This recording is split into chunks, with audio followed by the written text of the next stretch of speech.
पूर्व केंद्रीय ग्रामीण विकास राज्य मंत्री प्रदीप जैन आदित्य ने भारी संख्या में कांग्रेसी जनों के साथ झांसी, ललितपुर, मऊरानीपुर, रानी महल में बदहाल बिजली आपूर्ति के मुद्दे पर मुख्य अभियंता विद्युत का दिन भर घेराव किया। उन्होंने कहा कि जनता को बिजली मिलना चाहिए, बदहाल बिजली व्यवस्था में सुधार होना चाहिए। इसके लिए बराबर संघर्षरत है और आवाज बुलंद करते रहेंगे, चाहे उनके खिलाफ एक नहीं 100 मुकदमे दर्ज हो जाए। उन्होंने कहा कि बिजली विभाग ने बिजली सुधार के नाम पर 150 करोड़ रुपए खर्च कर दिए, लेकिन हालात जस के तस बने हुए हैं। शहर में बिजली 6 घंटे मिल रही है, जबकि विभाग उच्च अधिकारियों को बता रहा है कि झांसी शहर को बिजली 24 घंटे में से 21 घंटे 50 मिनट आपूर्ति की जा रही है। उन्होंने मुद्दे उठाए कि क्षमता वृद्धि वाले ट्रांसफार्मर भी फूक रहे हैं, क्योंकि घटिया क्वालिटी के ट्रांसफार्मर विभाग को मिल रहे हैं। घटिया क्वालिटी की केबल डाली जा रही है, जिससे समस्या का सामना जनता को करना पड़ रहा है। आदमी रातों को सो नहीं पा रहा है और दिन में गर्मी की वजह से बेचैन रहना पड़ रहा है। पूरे बुंदेलखंड के लोग तड़प रहे हैं। बिजली का बिल दिया जाता लेकिन बिजली नहीं मिलती। कागजों पे आपूर्ति हो रही, 24 घंटे लाइट आपूर्ति की जा रही। यहाँ से दस्तावेज लखनऊ जाते हैं और मुख्यमंत्री और सीएमडी कहते हैं हम तो बुंदेलखंड में पर्याप्त लाइट दे रहे हैं। कहीं 3 घंटे, कहीं 6 घंटे और बार बार लाइट आती जाती। हम लोगों ने तय किया था कि आज हम जब तक नहीं उठेंगे, जब तक ये सुनिश्चितता ना हो जाए कि हमें 24 घंटे में 24 घंटे लाइट मिले। कटौती भी हो रही तो कम से कम 1 घंटे की हो, 2 घंटे की हो, लेकिन जो स्थिति है कई जगह तो कई दिनों तक लाइट नहीं आ रही। और स्थिति ये है कि निजी क्षेत्र में उन्हें बेचना है, इसलिए उन्होंने एक तुगलकी फरमान और जारी किया।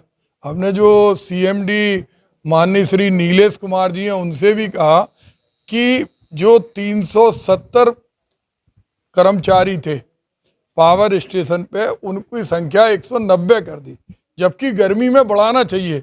एक फॉल्ट होता है, 3 जगह की टीम आ जाती, वो 2 जगह की टीम, वहाँ के लोग तड़पते रहते। रात भर मच्छर काटते, रात भर बिजली नहीं आती। और जो स्थिति है, अगर ट्रांसफार्मर ब्लैक लिस्टेड कंपनी से ट्रांसफार्मर आ रहा है, जिन्होंने भयानक कमीशन दिया ऊपर स्तर पर, अगर ट्रांसफार्मर जलता है तो जेई से 60%, एई से 30% और एक्सीएन से 10% की वसूली की जाती।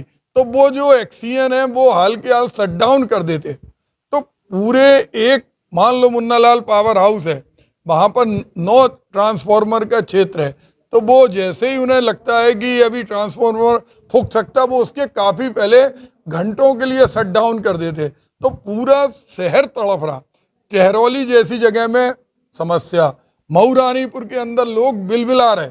जो मुख्य बाजार है, घंटों बिजली नहीं आ रही। ललितपुर के अंदर तो बजाज पावर प्लांट जहां बिजली बनती है, वहां पर खम्भे गिर गए थे आंधी में। वो खम्भे भी बड़ी मुश्किल से लगे।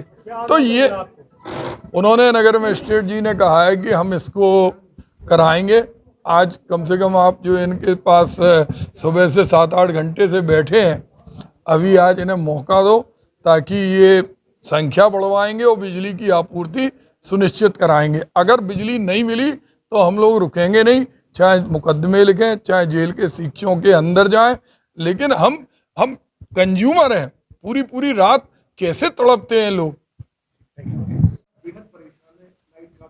एक्चुअली कुछ लोकल फॉल्ट्स पिछले 2 दिन में ज़्यादा एकदम से आ गए थे, जिसकी वजह से हम लोग को मैन पावर को भी शॉर्टेज महसूस होने लगी थी। फिर दूसरे बिजली घरों से बुला करके हमने मैन पावर से उसको लगाया है, और जो भी केबल जली थी या केबल बक्सा जला था, जंपर टूटे थे, उनको हमने दूर किया है।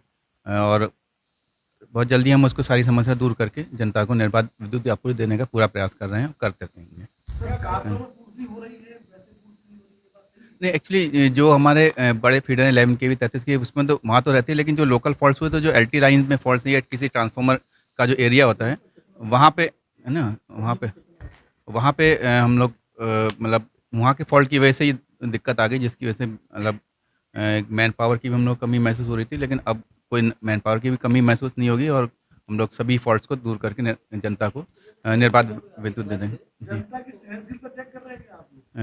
नहीं, जनता जब भी फ़ोन करती है हम तुम लोगों को रेस्पॉन्स भी देते हैं, दे रहे हैं, है ना।